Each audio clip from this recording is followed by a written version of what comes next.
di video kali ini saya akan mengajar pelajaran fikih yang bertemakan tayamum. Langsung aja ke pengertiannya. Cekidot. Tayamum adalah pengganti wudhu atau mandi wajib yang tadinya seharusnya menggunakan air bersih digantikan dengan menggunakan tanah atau debu yang bersih. Nah, sekarang sudah tahu kan apa itu tayamum? Jadi tayamum itu dilakukan oleh orang yang apabila dalam perjalanan jauh dia tidak menemukan air, yang dia punya itu hanya untuk minum. Nah, itu orang yang tidak menemukan air untuk melakukan sholat itu tidak apa-apa untuk melakukan tayamum. Tapi tayamum juga bisa dilakukan oleh orang yang sedang sakit, yang dia apabila sakitnya itu tubuhnya tidak bisa dikenakan oleh air, maka dia tidak apa-apa melakukan tayamum. Saksikan tayangan sebab seseorang melakukan tayamum. Check it out.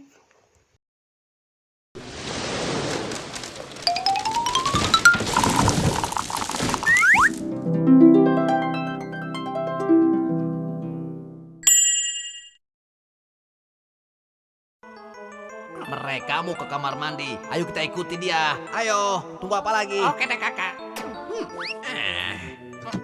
Ih,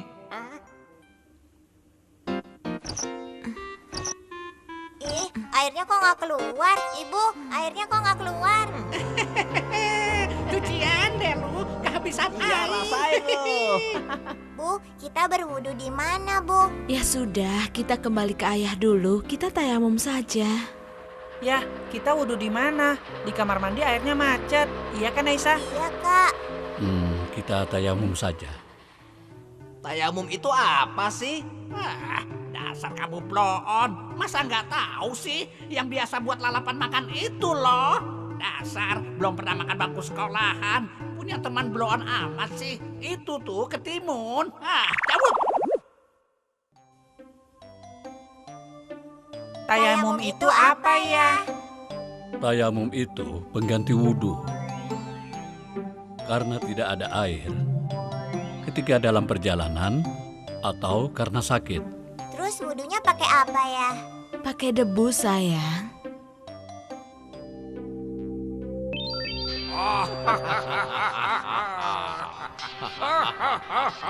Ih, debu itu kan banyak kumannya.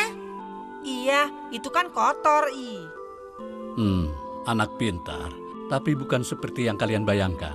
Sebenarnya di udara banyak debu, tapi kita tidak bisa melihatnya karena sangat kecil dan halus. Berarti di depan kita juga ada debu dong ya?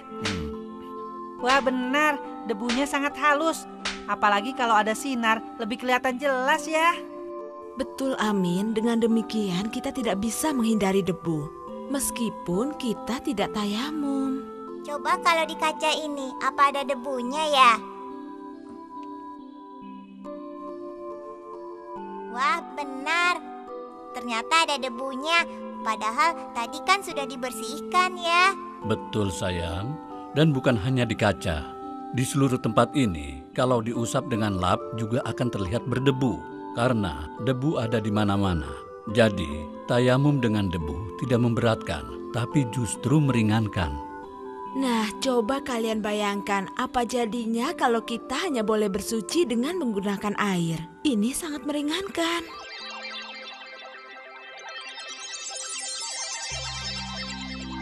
Oh, sudah saatnya sholat. Ternyata air susah didapat. Aku harus tayamum, tapi aku masih punya air minum. Aku berwudu saja.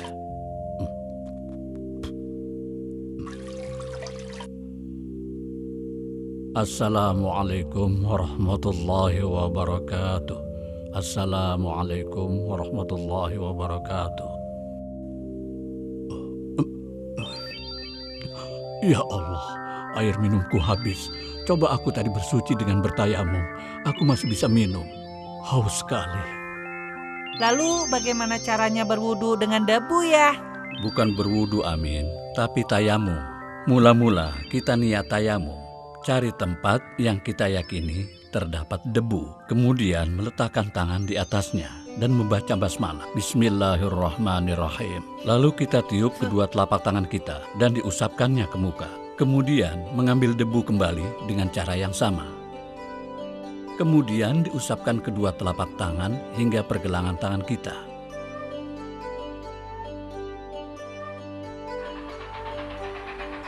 Amin, Aisyah, kita mulai sholat yuk. Semua sudah bertayamum kan? Sudah ya.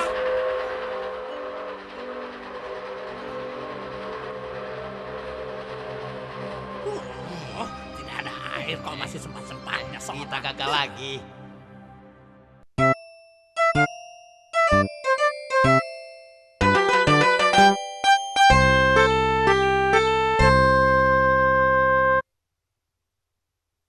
Sekarang sudah tahu kan sebab orang melakukan tayamum itu kenapa?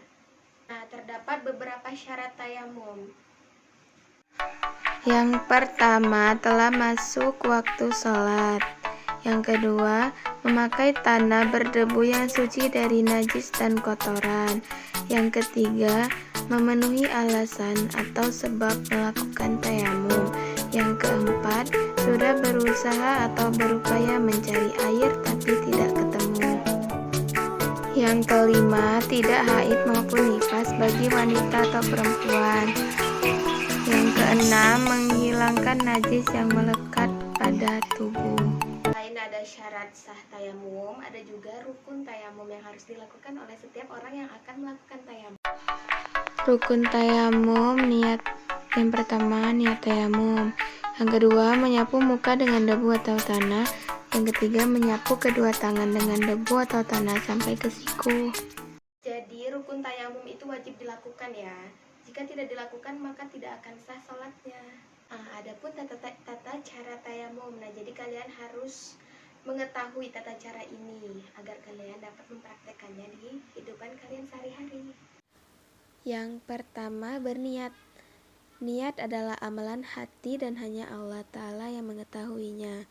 Niat itu tempatnya di dalam hati dan bukan di lisan. Jadi, jika ingin melakukan sesuatu, berniatlah dahulu dalam hati tanpa menyebutkannya secara lisan. Yang kedua, membaca basmalah. Bismillahirrahmanirrahim. Dengan menyebut nama Allah yang Maha Pengasih, Yagi Maha Penyayang. Yang ketiga, menempelkan telapak tangan ke tanah atau debu. Menempelkan telapak tangan ke tanah atau debu dengan sekali tepukan, kemudian meniupkan debu yang berada di tangan kita. Yang keempat, mengusap wajah 1 kali. Yang kelima, mengusap tangan hingga siku. Membasuh tangan hingga siku sekali saja. Utamakan tangan kanan terlebih dahulu. Yang keenam, doa setelah tayamum. Tertib dan membaca doa setelah berwudu. Bismillahirrahmanirrahim. Asyhadu an la ilaha illallah wahdahu la syarikalah wa asyhadu anna Muhammadan abduhu wa rasuluh. Mungkin sampai di sini dulu pelajaran kita hari ini. Semoga bermanfaat untuk kalian semua. Apabila ada salah kata, saya mohon maaf, dan kepada Allah saya mohon ampun. Saya akhiri, wabillahi taufik wal hidayah. Wassalamualaikum warahmatullahi wabarakatuh. Bye-bye.